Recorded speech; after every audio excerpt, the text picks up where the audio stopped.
Chapter 13. Suppose I could describe the heaven to a mortal. It's light. When you first see heaven, its blinding light burns your eyes. As your eyes adjust, you see streets paved with golden bricks connecting to a metropolis floating above the multiverse. Fields and forests, mountains and beaches. Every natural wonder is unpolluted and without litter. The air is always fresh and breathable, giving every breath its aroma rather than the smell of sewage or manure habituated to the senses. I've been told everyone sees something different once they leave the city. I had my mansion and farm stretching a few acres, a blip in how grand heaven is over the whole multiverse and all possible life forms. Heaven doesn't reign over a single solar system or universe. All life resides underneath the kingdom of heaven. There was more than enough space for any person who died. Instead, you can go days or acres without seeing another person. When people get lonely, they head to the city for events or get an occupation. Some people spend their eternity taking vacations around heaven. Everything was free and provided for by God. I enjoyed coming through the gates. You never know if you'll meet someone you know or once met. I've seen old teachers and family members around. You would think it would be sad, but it feels more like a reunion. Sadly, the line was longer than I've seen before, and I recognized no one.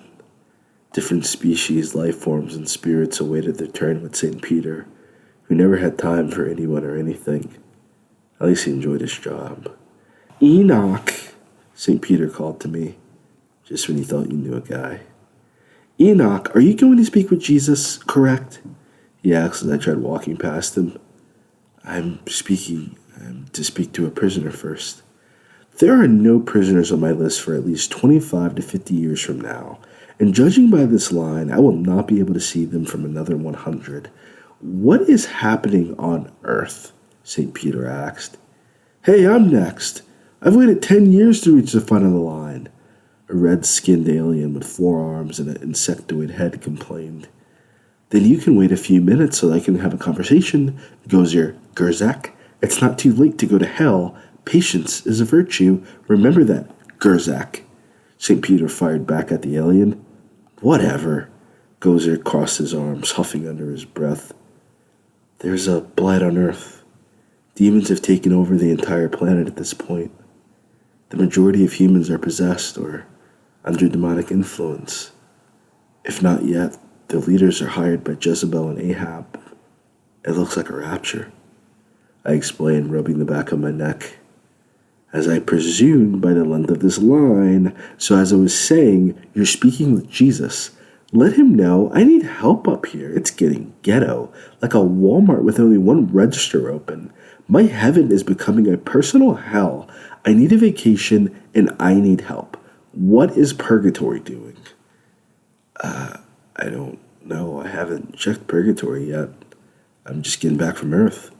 Earth? You were down there during a blight? St. Peter covered his chest. Yes, I was, but I grew up during the blight.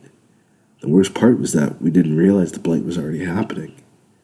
When I was down there, a single spirit could erupt into spores.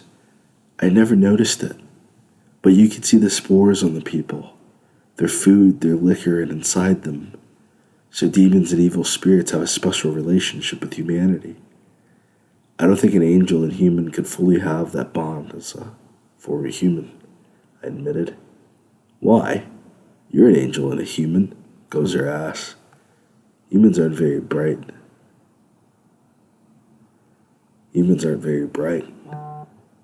When we work hard, we only do it for money or recognition. Demons prey on that and use it for their deeds. The evil spirits exploit it and use it to reproduce.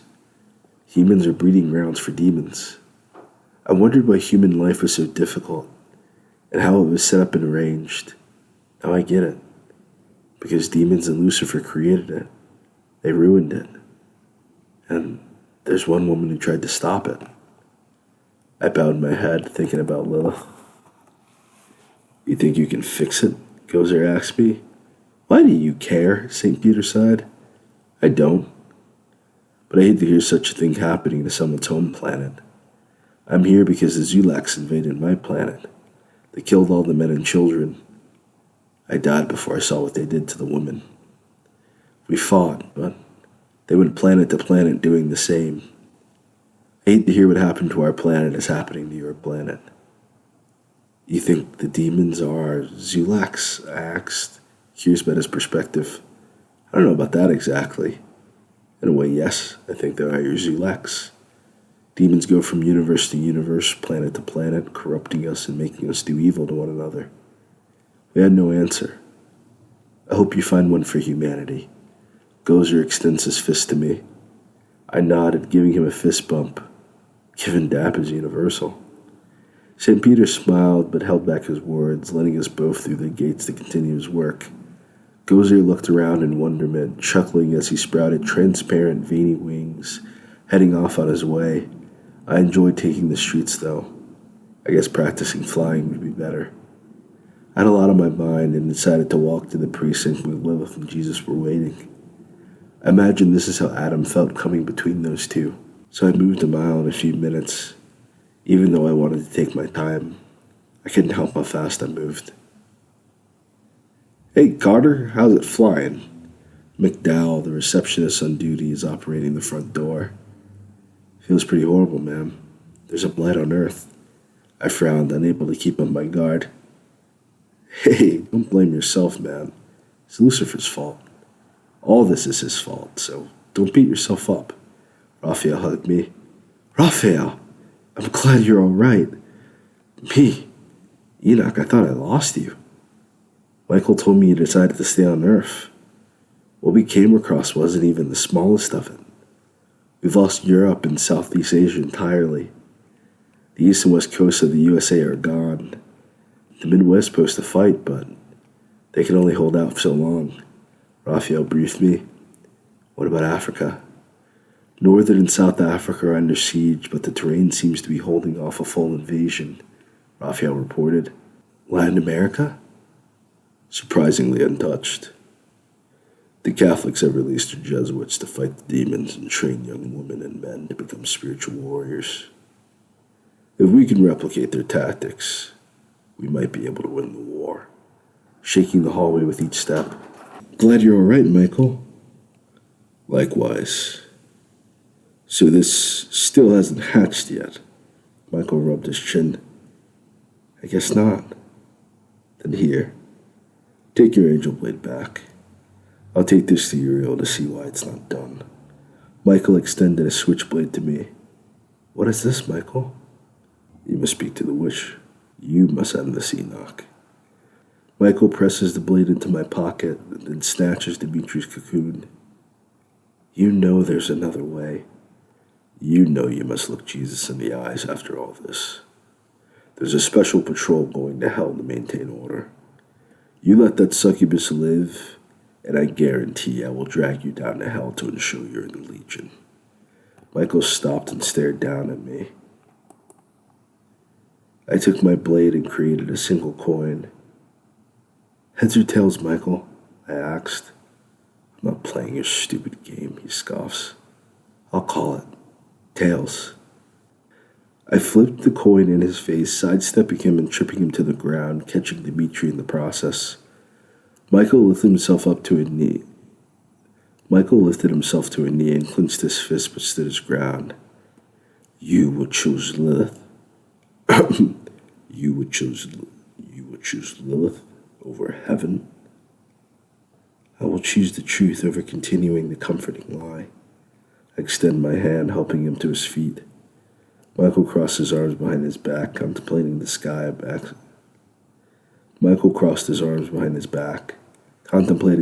before asking his next question. You truly don't see she's manipulating you? Michael, I don't even know Lilith. I've never spoken to her before today. I want her dead as much as you do if you saw what I saw today. She started this blight, and she can end it. If we kill her, we ruin any opportunity of stopping the rapture. Why would you want to stop the rapture? Why would you want to stop the rapture? To say such a thing is blasphemous. Does she have you descending into sin?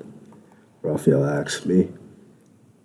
If I truly believed Earth and the humans were beyond saving, let it be done.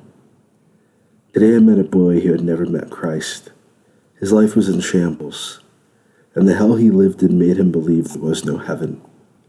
If we make the gates so narrow no one can get through, then all those humans will be committed to hell or an eternity in purgatory when they could be on Earth becoming better people.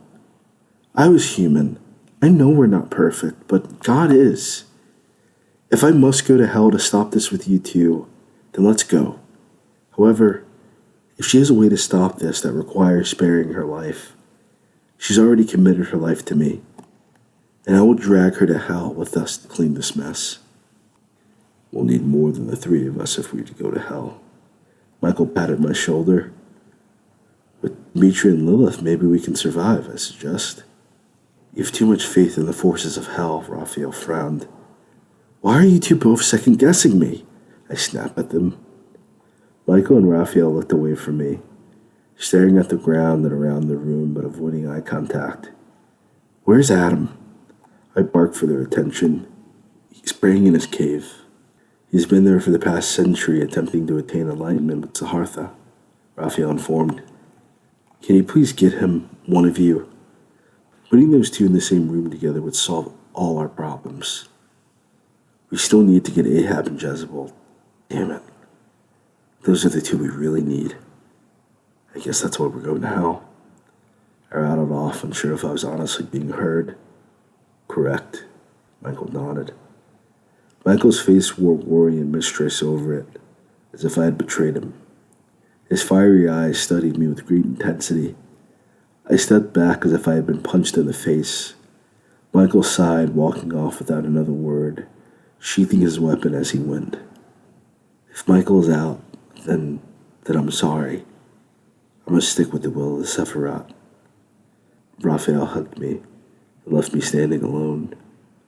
I sighed, feeling as if I was the only one who knew the truth, why this all started, and why we were at war with hell.